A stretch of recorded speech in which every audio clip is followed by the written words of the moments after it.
warahmatullahi wabarakatuh. Halo guys, kami dari SMA Pesantren Terpadu Romatul Huda kelas 12 IPS. Di sini kami akan praktek wirausaha profesi mapel PKWU Guru Pembimbing Khairunisa SE. Kami dari kelompok 2. Di sini saya Julianta Lubil Masud.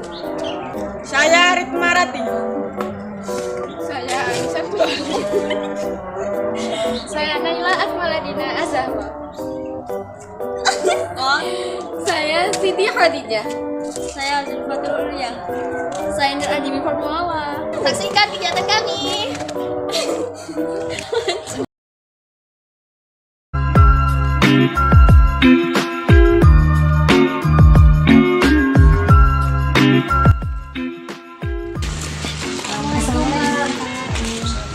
Kami dari SMA Pesantren Romatul Huda mau minta izin wawancara.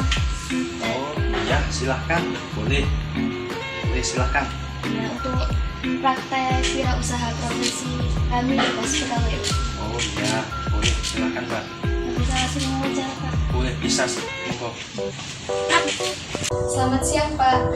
Iya, selamat siang. Sebelumnya saya mau bertanya, siapa nama Bapak? Nama saya Habib Mukhtaruddin, cuman panggilannya kalau di lingkungan saya itu namanya Rudin. Panggilannya Rudin. Bagaimana kabarnya Bapak sekarang? Alhamdulillah sehat. Sebelumnya apa nama usaha yang Bapak rintis sekarang? Usaha yang saya rintis ini sebenarnya dulu usaha saya sekarang ini adalah percetakan. Cuman sebelumnya itu adalah pedagang HP. Cuman karena ada faktor tertentu, akhirnya saya beralih profesi. Bagaimana asal mula Bapak memilih usaha ini? Saya memilih usaha percetakan ini karena pertama minim resiko. Yang kedua, untuk profit atau labanya lebih menjanjikan gitu.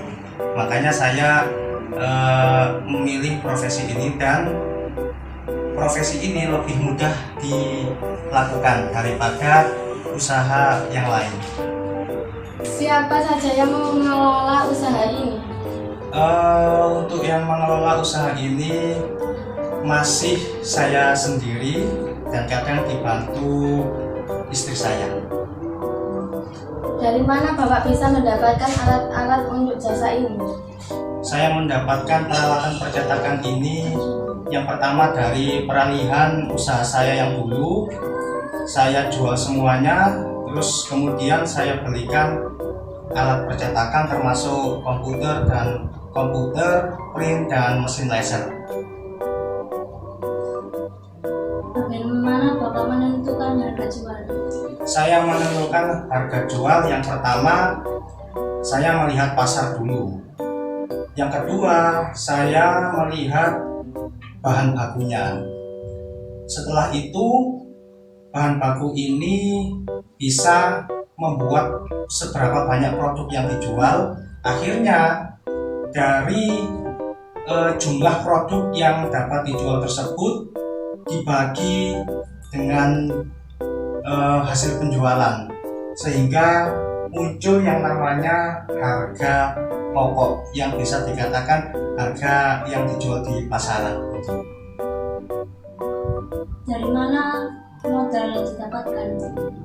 Modal saya dapatkan yang pertama dari peralihan usaha saya yang lama dulu. Saya jual semuanya, terus sudah berupa modal meskipun sedikit, terus saya belikan alat-alat percetakan. Bagaimana cara Pak Rudi mempromosikan usaha ini? Cara saya untuk mempromosikan produk saya yang pertama adalah melalui media sosial, termasuk Facebook, Instagram, setelah itu TikTok. Jadi ada 3. Terus kemudian saya merambah ke marketplace seperti Shopee, Lazada, dan Tokopedia. Berapa omset yang Bapak dapat selama 1 bulan? Rata-rata omset saya itu 8 juta omset saya. Pesan dan kesan Bapak dalam menjalani usaha? Usaha itu adalah sesuatu yang menyenangkan kalau mendapatkan hasil, tapi bisa menjadi sesuatu yang menyedihkan kalau tidak mendapatkan hasil. Tapi namanya usaha itu adalah sebuah tantangan. Jadi untuk zaman sekarang usaha itu harus, khususnya UMKM ya, entah usaha apa saja itu harus, apalagi untuk kalian yang masih muda. Jangan hanya mengandalkan yang namanya gawai. Ya, cuma saran saya tetap kalau bisa usaha apapun itu yang penting usaha. Bagaimana tips untuk menjadi seorang wirausaha yang sukses? Tips untuk menjadi wirausaha yang sukses itu yang pertama adalah istiqomah. Jadi yang namanya usaha pasti ada yang namanya jatuh bangun terus seperti itu.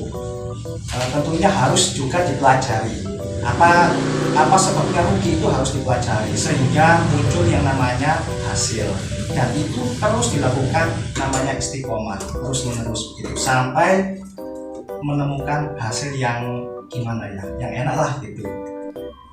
Jadi itu adalah tipsnya. Apakah kami boleh melihat dan mencoba cara Bapak bekerja? Boleh, silahkan. Ini saya ada proyek undangan. Kebetulan pelanggan saya ini kan saya koreksi sebelum saya cetak, saya koreksikan ternyata ada yang salah. Nah itu hati-hati bisa mencobanya. Silahkan. Di enten ada kata yang salah, harusnya namanya solikan tapi ini solikin, jadi i nya dihapus, diganti huruf a.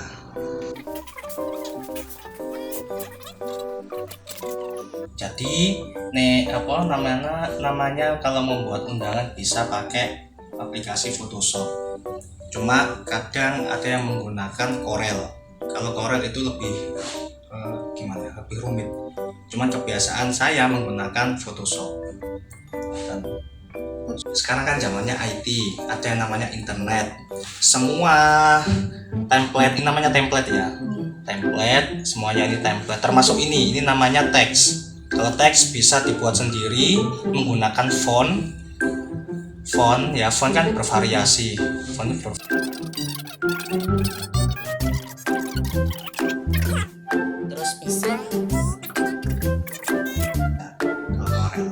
sebenarnya sih lebih mudah Corel, nggak terlalu banyak. Ini namanya layer ya, kalau di Photoshop namanya layer.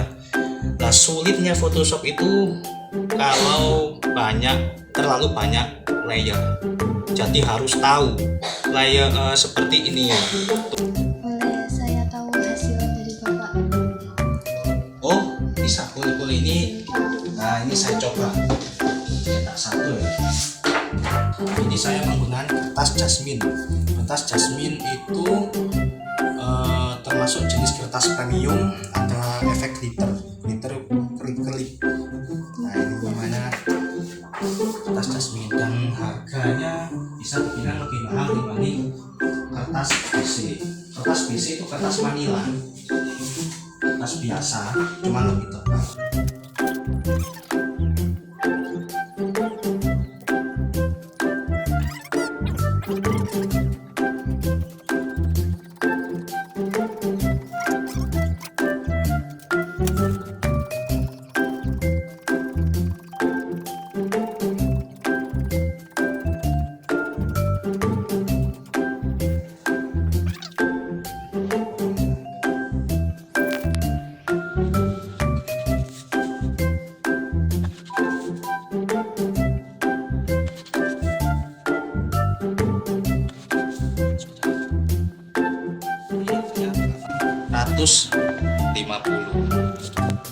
Tapi ini kan maaf 850 itu harusnya menggunakan kertas BC atau kertas Manila. Cuman ini kan kertas jasmine. Kalau kertas jasmine itu harga jualnya lebih tinggi. Jadi ini harganya 1000 lebih tepat. Kalau hanya beberapa lembar bisa dipotong menggunakan alat pemotong yang kecil. Tapi kalau misalnya pesanannya banyak, misalnya 300, menggunakan alat ini namanya trimmer. Ya, namanya ada tuas besi. Nah, jadi kalau kertasnya banyak itu dimasukkan di sini, terus kemudian dipotong pakai pedang, sejenis pedang ini. Jadi langsung lebih cepat. Itu saja, Pak. Ya, terima kasih Pak atas waktu yang telah Bapak luangkan untuk kami. Oh iya, sama-sama. Semoga kami bisa mendukung Bapak dalam berusaha, dan terima kasih untuk pesan-pesan yang telah Bapak berikan kepada